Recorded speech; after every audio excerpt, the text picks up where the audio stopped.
Sir यहाँ आ रहे हैं सर, सेकंड फ्लोर में, वो फर्स्ट फ्लोर, सेकंड फ्लोर में जो हॉल है ना, हाँ उसके ऊपर वाले में। अच्छा, बंद हो गया क्या? अच्छा नहीं इधर, अच्छा नहीं इधर, इधर वाले सेकंड नहीं। सर कितनी देर पहुंची? वो वहाँ के सेकंड फ्लोर में पहुँच गया, कहाँ पे? प्रोजेक्ट भवन के। अच्छा, मतलब आ गए, ठीक है। मतलब हमको लगा 2-3 मिनट लगेगा। ठीक। सबों को जोहार। आज मंत्रिपरिषद की बैठक में कुल 34 प्रस्तावों पर चर्चा हुई और स्वीकृति प्रदान की गई। पहला प्रस्ताव उच्च एवं तकनीकी शिक्षा विभाग से झारखंड वित्त नियमावली की कंडिका 235 को शिथिल कर झारखंड वित्त नियमावली 245 के तहत मनोनयन के आधार पर राष्ट्रीय विज्ञान संग्रहालय परिषद कोलकाता को क्षेत्रीय विज्ञान केंद्र रांची की मरम्मती करने हेतु कुल 28,69,856 रुपये अग्रिम के रूप में दिए जाने की स्वीकृति के संबंध में।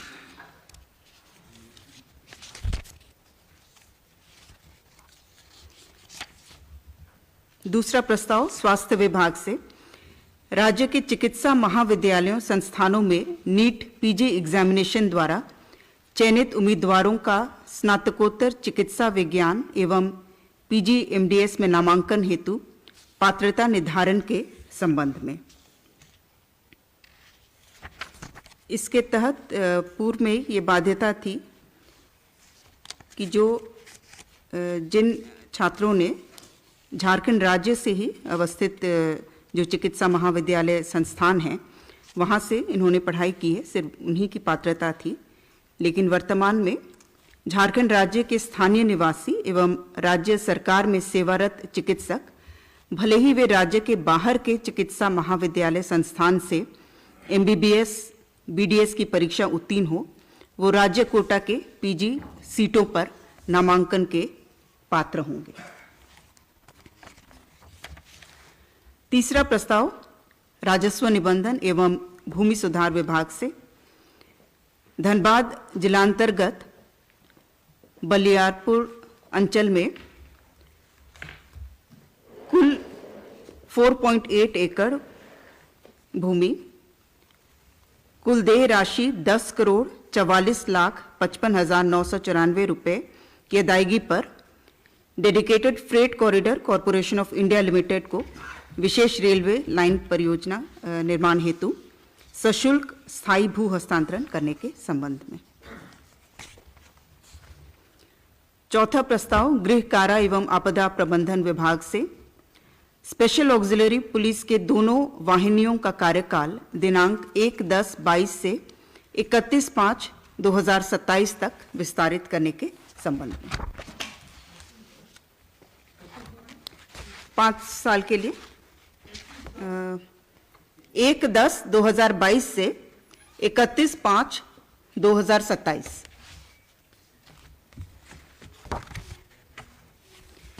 पांचवा प्रस्ताव उच्च एवं तकनीकी शिक्षा विभाग से राजकीय पॉलिटेक्निक आदित्यपुर के नए भवन निर्माण कार्य से संबंधित प्राक्कृत राशि रुपये 27,63,91,300 मात्र की योजना की स्वीकृति के संबंध में।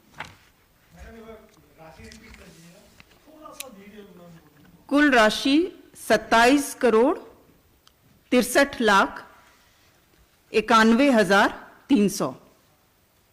यह राजकीय पॉलिटेक्निक आदित्यपुर। छठा प्रस्ताव भी उच्च एवं तकनीकी शिक्षा विभाग से सिद्धू कान्हू मुर्मू विश्वविद्यालय दुमका के अंतर्गत नवस्थापित डिग्री एवं महिला महाविद्यालयों में प्राचार्य, सहायक प्राध्यापक एवं शिक्षकेतर कर्मचारियों के पदों के सृजन तथा महाविद्यालयों में संकाय की स्वीकृति के संबंध में। इसमें जो महाविद्यालय शामिल हैं, महिला महाविद्यालय मधुपुर, महिला महाविद्यालय सारठ, डिग्री महाविद्यालय बरहेट, डिग्री महाविद्यालय लिट्टीपाड़ा, डिग्री महाविद्यालय महेशपुर, डिग्री महाविद्यालय जामा, डिग्री महाविद्यालय जरमुंडी, 8वां है बोरियो, शिकारीपाड़ा, नाला और डिग्री महाविद्यालय महगामा।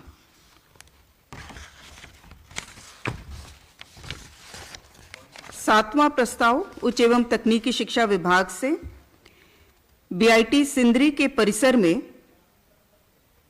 3 छात्रावास एवं अन्य निर्माण कार्य से संबंधित प्राक्कृत राशि 89 करोड़ 3,23,400 मात्र के योजना की स्वीकृति के संबंध में।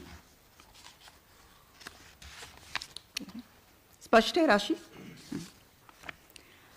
8वां प्रस्ताव विधि विभाग से झारखंड उच्च न्यायालय रांची में उनके प्रशासनिक स्थापना के सुचारू संचालन हेतु 87 राजपत्रित अराजपत्रित पदों के सृजन के संबंध में।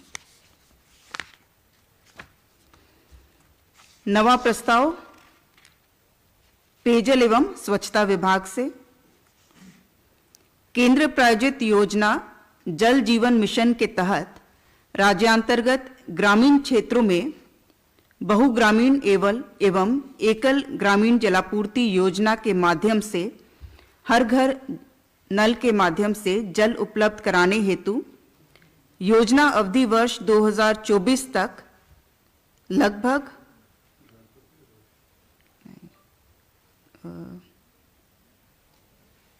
ये है 28,000 करोड़ में राज्यांश की समानुपातिक राशि लगभग 16,012 करोड़ मात्र की योजना की सैद्धांतिक सहमति की घटनोत्तर स्वीकृति के संबंध में।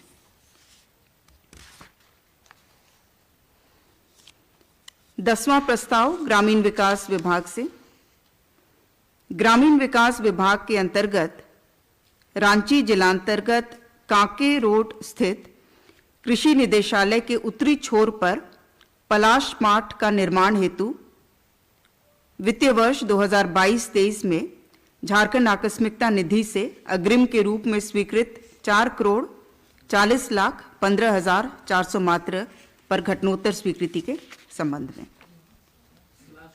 पलाश मार्ट, इसका निर्माण होगा कांके रोड स्थित कृषि निदेशालय के उत्तरी छोर पर।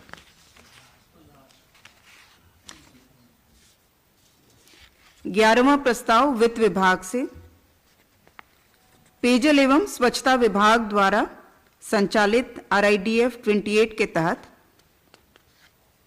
14 ग्रामीण जलापूर्ति योजनाओं के कार्यान्वयन के निमित्त नाबार्ड से 987 करोड़ 66,38,000 रुपए मात्र के ऋण राशि का आहरण करने तथा 20% मोबिलाइजेशन एडवांस के रूप में ऋण राशि उपलब्ध कराए जाने की स्वीकृति। 12वां प्रस्ताव वित्त विभाग से राज्य सरकार के कर्मियों को अपुनरीक्षित वेतनमान छठा केंद्रीय वेतनमान में दिनांक 1/7/22 के प्रभाव से महंगाई भत्तों की दरों में अभिवृद्धि के संबंध में। महंगाई भत्ते की दर को 203% से बढ़ाकर 212% के रूप में स्वीकृत किया गया।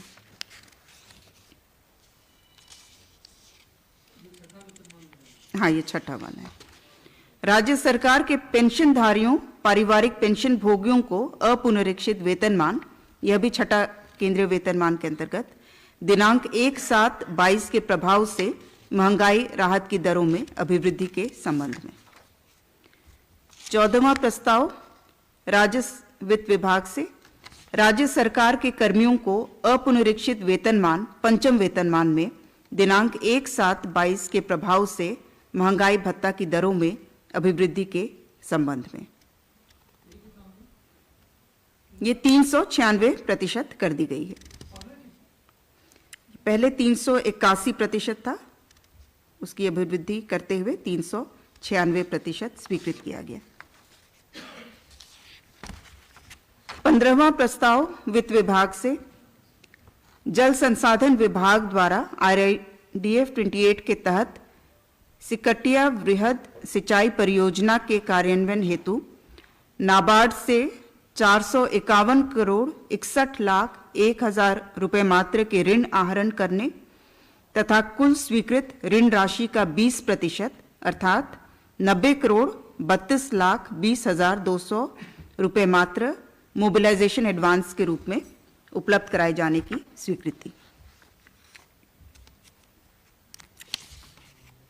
16वां प्रस्ताव श्रम नियोजन प्रशिक्षण एवं कौशल विकास विभाग से वाम उग्रवाद प्रभावित LWE जिलों में युवाओं के कौशल विकास के योजनांतर्गत झारखंड राज्य के वाम उग्रवाद प्रभावित 16 जिलों में अवस्थित औद्योगिक प्रशिक्षण संस्थानों की प्रथम स्थापना हेतु 16 राजपत्रित, 304 अराजपत्रित एवं 176 बाह्य स्रोत पदों यानी कुल 496 पदों के सृजन किए जाने के संबंध में।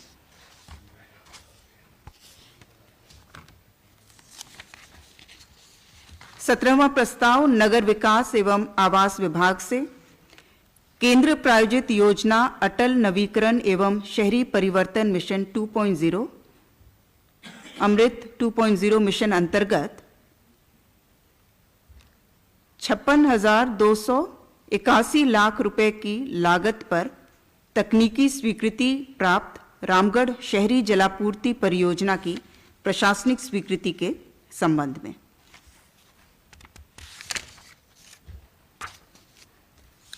18वां प्रस्ताव नगर विकास विभाग से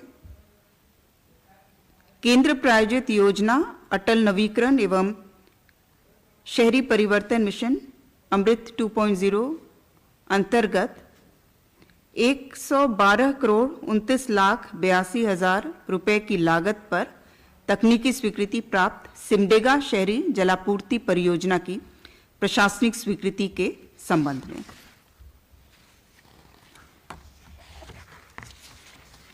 चार बहुत ही महत्वपूर्ण महत्वाकांक्षी नई योजनाएं हैं जिनका विधिवत लॉन्च शुरुआत 15 नवंबर को माननीय राष्ट्रपति महोदया द्वारा स्वयं किया जाएगा। इन योजनाओं का मैं नाम पढ़ दे रही हूं और अंत में जो विभागीय सचिव हैं इन योजनाओं के बारे में, नई योजनाओं के बारे में विस्तार से बताएंगे। श्रम विभाग की योजना मुख्यमंत्री सारथी योजना अंतर्गत झारखंड राज्य के युवाओं को प्रखंड स्तर तक रोजगारोन्मुखी कौशल प्रशिक्षण प्रदान करने हेतु योजना की स्वीकृति के संबंध में। 20वां प्रस्ताव उच्च एवं तकनीकी शिक्षा विभाग से झारखंड राज्य के विद्यार्थियों को इंजीनियरिंग, मेडिकल, विधि, जनसंचार, mass communication, fashion designing, fashion technology, hotel management, chartered accountant, ICWA से संबंधित प्रवेश परीक्षा की तैयारी हेतु निःशुल्क कोचिंग की व्यवस्था प्रदान करने हेतु मुख्यमंत्री शिक्षा प्रोत्साहन योजना की स्वीकृति। ये उच्च एवं तकनीकी शिक्षा विभाग की योजना है जी। मुख्यमंत्री शिक्षा प्रोत्साहन योजना प्रस्ताव संख्या 21, ये भी उच्च एवं तकनीकी शिक्षा विभाग की योजना है।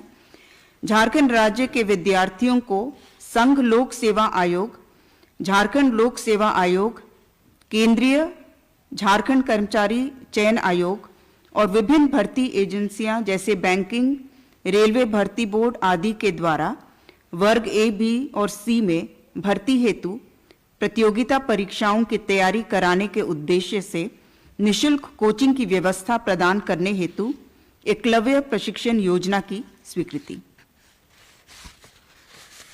और 22वां प्रस्ताव उच्च एवं तकनीकी शिक्षा विभाग से झारखंड राज्य में गुरुजी स्टूडेंट क्रेडिट कार्ड योजना को लागू करने के संबंध में। तो इन चारों योजनाओं के बारे में विस्तार से अंत में बताया जाएगा।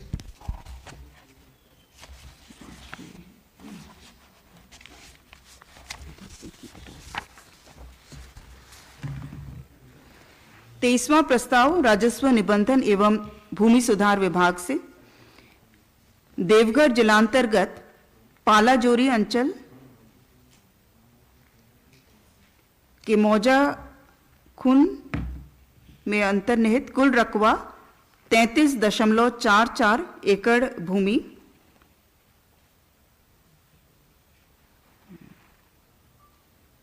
कुल लागत 14,16,66,888 रुपये मात्र की अदायगी पर एसपी माइंस चित्रा कोलियरी के विस्तारीकरण हेतु ईसीएल चित्रा के साथ 30 वर्षों के लिए सशुल्क लीज बंदोबस्ती करने तथा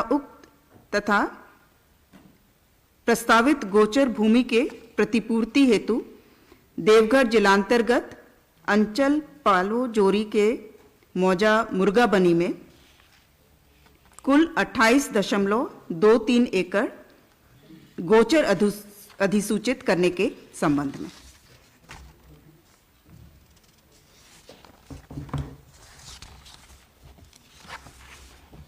प्रस्ताव संख्या 24 पथ निर्माण विभाग से दुमका जिलांतर्गत रानी घगर गोविंदपुर साहिबगंज पथ पर झगड़ाही गोबस मोड़ शिकारपुर पथ पर कुल लंबाई 15.36 किलोमीटर को ग्रामीण कार्य विभाग से पथ निर्माण विभाग को हस्तांतरित करते हुए चौड़ीकरण, मजबूतीकरण, पुनर्निर्माण कार्य हेतु कुल 56,78,43,100 रुपये मात्र की प्रशासनिक स्वीकृति प्रदान करने के संबंध में। प्रस्ताव संख्या 25 योजना एवं विकास विभाग से झारखंड इकोनॉमिक सर्वे 2022-23 एवं fiscal policy strategy statement and mid term fiscal plan for the year 2023-24 तैयार करने हेतु मनोनयन के आधार पर doctor Harishwar Dayal associate professor सह हेड ऑफ डिपार्टमेंट अर्थशास्त्र विभाग सेंट जेवियर्स कॉलेज एवं उनकी टीम को मनोनयन के आधार पर 15,45,000 रुपये मात्र के भुगतान की स्वीकृति के संबंध में। प्रस्ताव संख्या 26 गृह कारा एवं आपदा प्रबंधन विभाग से वर्ष 2022 में मॉनसून का आगमन विलंब से होने के फलस्वरूप फसल आच्छादन में कमी होने के कारण झारखंड राज्य के 22 जिलों के 226 प्रखंडों को सूखाग्रस्त घोषित करने संबंधी निर्गत अधिसूचना की घटनोत्तर स्वीकृति के संबंध में। 226 प्रस्ताव संख्या 27 खान एवं भूतत्व विभाग से मंत्री परिषद की बैठक 30/3/2022 के मत संख्या 12 के तहत पलामू जिला के पंडवा अंचल अंतर्गत लोहारी कोल ब्लॉक के कुल 405 हेक्टेयर में से 126 हेक्टेयर गैर वन भूमि क्षेत्र पर मेसर्स अरण्य माइंस प्राधिकार लिमिटेड के पक्ष में स्वीकृत शर्तों एवं बंधेजों में आवश्यक संशोधन के संबंध में। प्रस्ताव संख्या 28 कार्मिक विभाग से श्री हरिवंश पंडित झारखंड प्रशासनिक सेवा अनुमंडल पदाधिकारी पाकुड़ को माननीय झारखंड उच्च न्यायालय में द्वारा पारित आदेश के आलोक में दिनांक 3/9/2015 के भूतलक्षी प्रभाव से अनुमंडल पदाधिकारी एवं समकक्ष कोटि में वित्तीय लाभ सहित प्रोन्नति प्रदान करने की स्वीकृति। प्रस्ताव संख्या 29 भी कार्मिक विभाग से माननीय उच्च न्यायालय द्वारा पारित न्यायाधीश एवं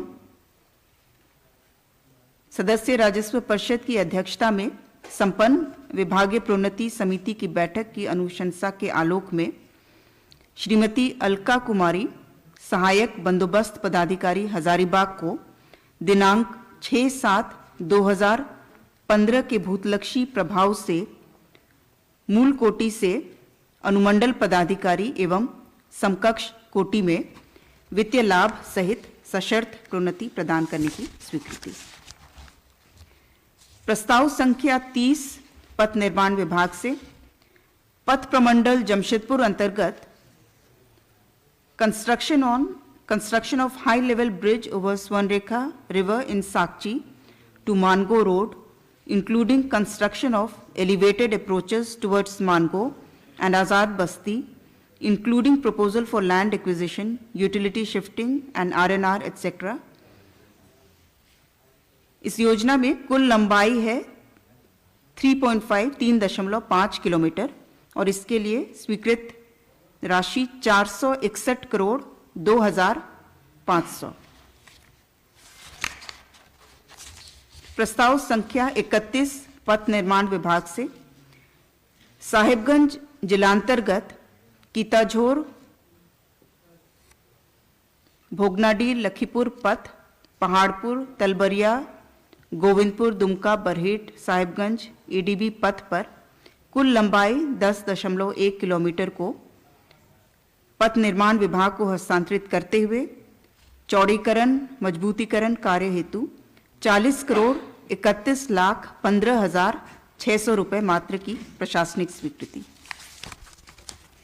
प्रस्ताव संख्या 32 पथ निर्माण विभाग से पूर्वी सिंहभूम जिलांतर्गत भागाबंधी से उड़ीसा बॉर्डर तक पथ कुल लंबाई 9.63 किलोमीटर को पथ निर्माण विभाग को हस्तांतरित करते हुए चौड़ीकरण मजबूतीकरण पुनर्निर्माण कार्य हेतु कुल 60 करोड़ 59 लाख 77,700 रुपये मात्र की प्रशासनिक स्वीकृति प्रदान करने के संबंध में। प्रस्ताव संख्या 33 पथ निर्माण विभाग से साहिबगंज जिलांतर्गत बंझी बाजार दुर्गा मंदिर गोविंदपुर दुमका साहिबगंज पथ पर मंडवा कारी कांदर चरखी दालदली कारासोल महाराजपुर शर्मापुर पथ पर पथ की कुल लंबाई 9 किलोमीटर को पथ निर्माण विभाग को हस्तांतरित करते हुए कुल राशि 48 करोड़ 31 लाख 98,900 रुपये मात्र की प्रशासनिक स्वीकृति। प्रस्ताव संख्या 34 पथ निर्माण विभाग से देवघर जिलांतर्गत नोनियाद धमनी कुसमाहा पथ पर से पंदनिया मोड़ भाया मार्गो मुंडा गिरियाजोरी सिमरगादा पथ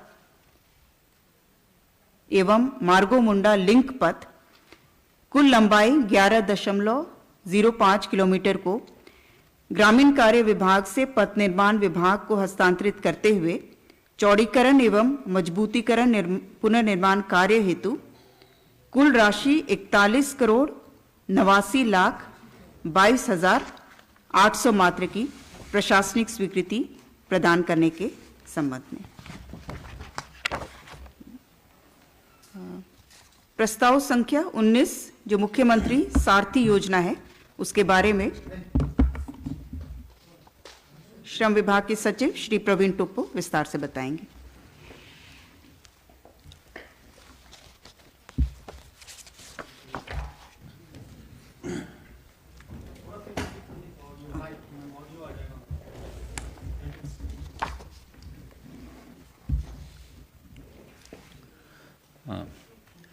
आज मंत्रिपरिषद की बैठक में मुख्यमंत्री सारथी योजना को अनुमोदन किया गया। ये जो झारखंड स्किल मिशन है उसके द्वारा संचालित की जाएगी ये योजना। अभी तक स्किल मिशन के द्वारा जो योजनाएं संचालित की जाती थी वो मुख्यतः 3 थी। सक्षम झारखंड कौशल विकास योजना, दीनदयाल उपाध्याय मेगा सेंटर्स जिसमें कि रेजिडेंशियल ट्रेनिंग दिए जाते थे, और एक एक्सेल प्रोग्राम था जो कि यूनिवर्सिटीज़ के साथ किया जाता था। ये हमारे जो स्किलिंग सेंटर्स थे वो डिस्ट्रिक्ट्स हेडक्वार्टर तक ही सीमित थे। तो अब इस योजना के द्वारा पहली बार हम लोग ब्लॉक्स तक लोगों को स्किलिंग करने के लिए जाएंगे। और इसमें जो हम लोगों ने मेन ऑब्स्टिकल्स था वो था कि ब्लॉक लेवल पे बिल्डिंग्स जो होते हैं वो नहीं मिल पाते हैं स्किलिंग सेंटर्स के लिए। तो इस योजना में सरकार ने अलाउ किया है कि जो खाली पड़े सरकारी बिल्डिंग्स हैं या वैसे बिल्डिंग्स जो जिनका स्पेयर टाइम में जैसे स्कूल्स हैं उनको ऑफ टाइम में यूज़ किया जा सके, तो उसकी अनुमति दी गई है। और उसके लिए ट्रेनिंग सर्विस प्रोवाइडर्स जो हैं उनको एक फ़ी निर्धारित फ़ी पेमेंट का काटा जाएगा उनके ट्रेनिंग फ़ी से। ये है। और जो ब्लॉक लेवल की ट्रेनिंग्स हैं उसमें हमारे जो NSQF है, नेशनल स्किल क्वालिफिकेशन फ्रेमवर्क, उसके तहत जो लेवल 1, 2 और 3 के ट्रेनिंग्स हैं उस तरह की स्किलिंग दी जाएंगी, जैसे कि carpenter, electricians, sewing machine operators, इस तरह के। तो काफ़ी कोर्सेज हैं जो कि उस तरह उसमें दिए जाएंगे। इसमें 2 मेजर कंपोनेंट्स को जोड़ा गया है। जितने भी नॉन रेजिडेंशियल स्किलिंग प्रोग्राम्स हैं उनमें ट्रांसपोर्ट अलाउंस 1000 पर कैंडिडेट दिया जाएगा। यह अलाउंस जो आवासीय स्किलिंग प्रोग्राम्स है उसके लिए नहीं रहेगा, गैर आवासीय स्किलिंग प्रोग्राम्स के लिए है। और दूसरा जो मेजर कंपोनेंट है वो है रोजगार प्रोत्साहन भत्ता।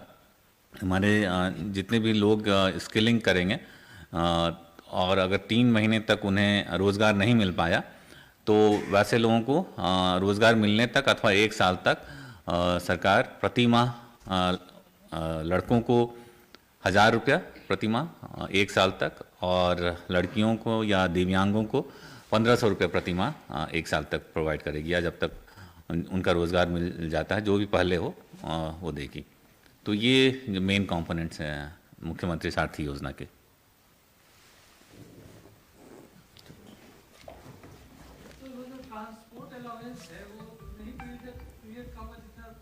हाँ हाँ, जितने पीरियड का ट्रेनिंग होगा।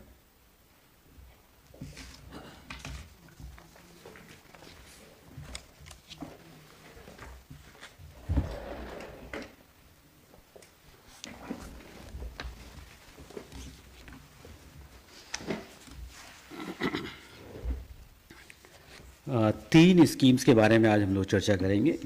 पहली स्कीम है मुख्यमंत्री शिक्षा प्रोत्साहन योजना, दूसरी स्कीम है एकलव्य प्रशिक्षण योजना, और तीसरी है गुरुजू स्टूडेंट क्रेडिट कार्ड योजना। तीनों एक तरह से जुड़ी हुई हैं। बेसिकली सारी योजनाओं का उद्देश्य है कि जो 10वीं पास बच्चे हैं झारखंड में और आर्थिक समस्याओं के कारण अच्छे इंस्टीट्यूशन में के लिए तैयारी नहीं कर पाते हैं, मतलब कोचिंग इंस्टीट्यूशंस वगैरह का फ़ीस नहीं पे कर पाते और अच्छी प्रशिक्षण प्राप्त नहीं कर पाते हैं, और फिर यदि एडमिशन हो गया अच्छे इंस्टीट्यूशन में तो उसके लिए जो फ़ीस होती है वो पे नहीं कर पाते हैं, और उसके बाद में यदि हायर एजुकेशन मिलने के बाद भी विभिन्न प्रकार की प्रतियोगिताओं में पार्टिसिपेट करने के लिए जिससे जॉब मिलता है उसके लिए भी आजकल कोचिंग करनी पड़ती है। तो उसके लिए भी आर्थिक जो समस्याएं होती हैं, ये इनकी समस्याओं को देखते हुए तीनों स्कीम को ड्राफ्ट किया गया है और आज जिसकी मंत्रिपरिषद में स्वीकृति प्रदान की गई है। तो पहली योजना है मुख्यमंत्री शिक्षा प्रोत्साहन योजना। इसमें जो 10वीं पास बच्चे हैं झारखंड के, उनको जो नेशनल रिप्यूट कोचिंग संस्थान है देश के, वहाँ पर जो झारखंड में अवस्थित है, उन संस्थानों में कोचिंग के लिए जो निःशुल्क सुविधा प्रदान की गई है इस योजना के तहत में। इसमें कोचिंग की सुविधा के साथ साथ में उनके रहने के लिए भी 2500 रुपये प्रतिमाह की एक छात्रवृत्ति का भी इसमें 2500 रुपये प्रतिमाह की छात्रवृत्ति का भी इसमें रखा गया है, कंपोनेंट रखा गया, ताकि वो यहाँ पर कोचिंग में प्रशिक्षण के साथ साथ कोचिंग संस्थानों में अध्ययन के साथ साथ अपने रहने का और भी जो उसके सहयोग है वो उसको इस स्कीम के तहत में दिया जा सके। इसमें यही है कि इसमें किसी तरह का इसमें सिर्फ एक ही कंपोनेंट रखा गया है एलिजिबिलिटी कंडीशन में कि जो उसकी पेरेंट्स इनकम टैक्स की क्राइटेरिया में नहीं आने चाहिए, यही एक कंडीशन इसमें रखी गई है। दूसरा, इसके तहत अभी हम लोगों ने लक्ष्य रखा है प्रारंभिक तौर पर 8000 बच्चों को एक साल में इसके तहत कोचिंग संस्थानों में निःशुल्क सुविधा देने का प्रावधान रखा गया है मुख्यमंत्री शिक्षा प्रोत्साहन योजना के तहत में। दूसरी योजना है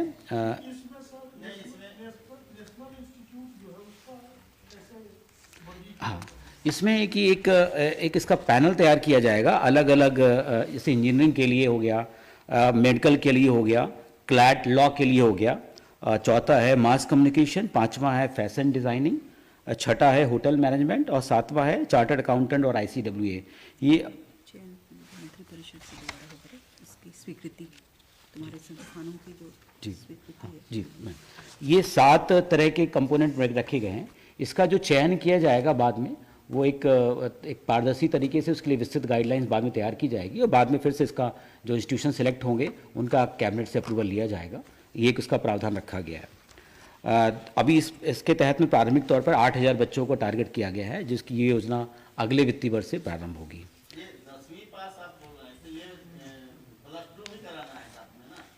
+2 अपना करेगा जिस कॉलेज से करता है, ये है कि जैसे आजकल जो इंजीनियरिंग की तैयारी होती है 2 साल पहले करनी पड़ती है।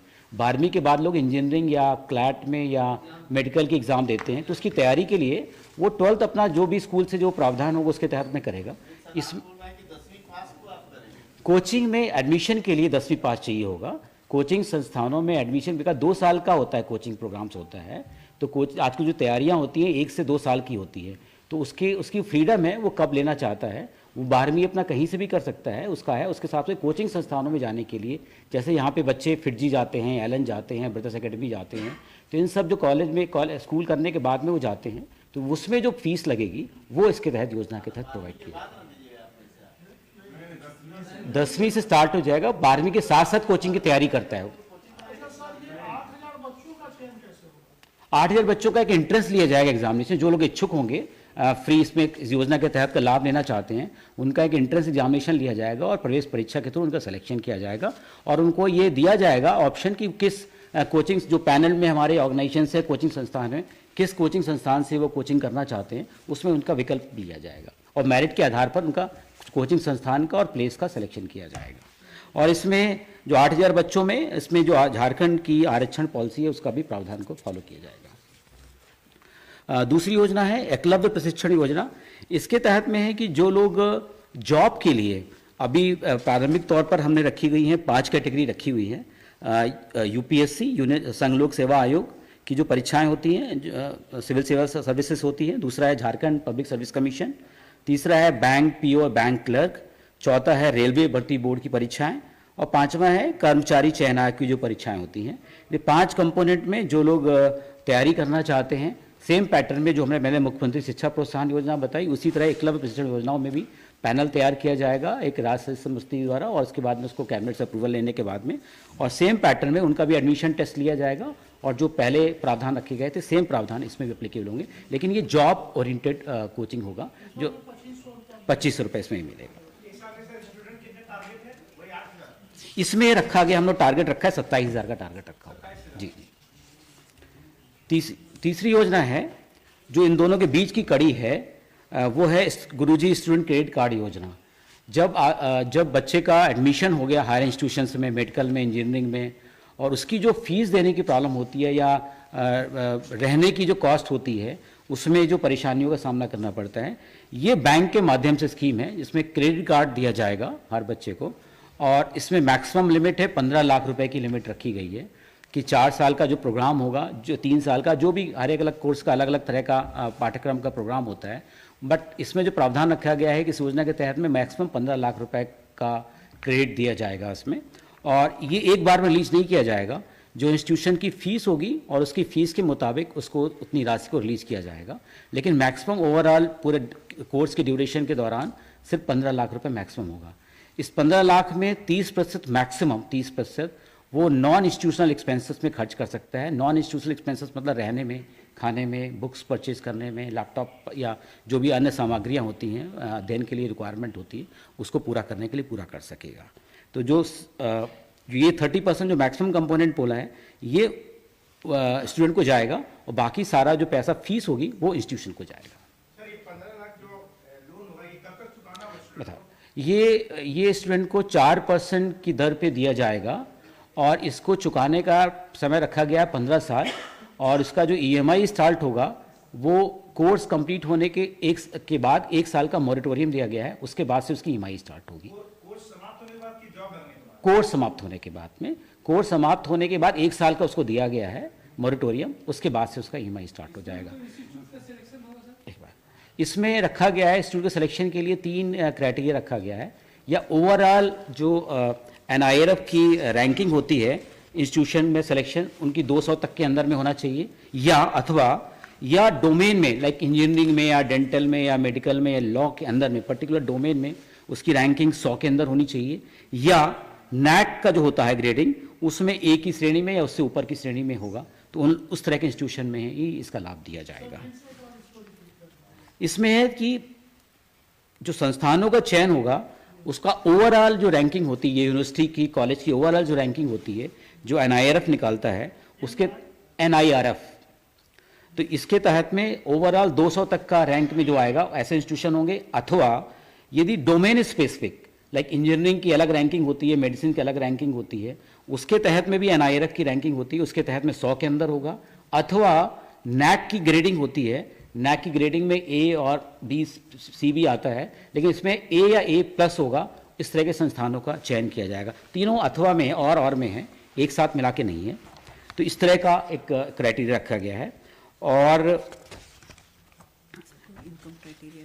इसमें इनकम क्राइटेरिया नहीं है। इसमें जो राज्य सरकार, बैंक और स्टूडेंट के बीच में एक एग्रीमेंट किया जाएगा। जो 4% का देना होगा, जो बच्चों को क्रेडिट कार्ड मिल रहा है उसको पे करना, उसके हिसाब से देना पड़ेगा। बाकी जो बैंक का लेंडिंग रेट है और जो 4% का जो स्टूडेंट को पे करना है, उसके बीच का जो गैप है 6 to 7% के आसपास आएगा, वो सरकार सब्सिडी इंटरवेंशन के रूप में देगी। और इसमें सरकार को गारंटी देना होगा कि यदि बैंक अपने नॉर्म्स के अनुसार उसका रिकवरी करेगा, इन केस बैंक रिकवरी नहीं कर पाता है तो उस केस में राज्य सरकार को उसका भार लेना पड़ेगा। Thank you.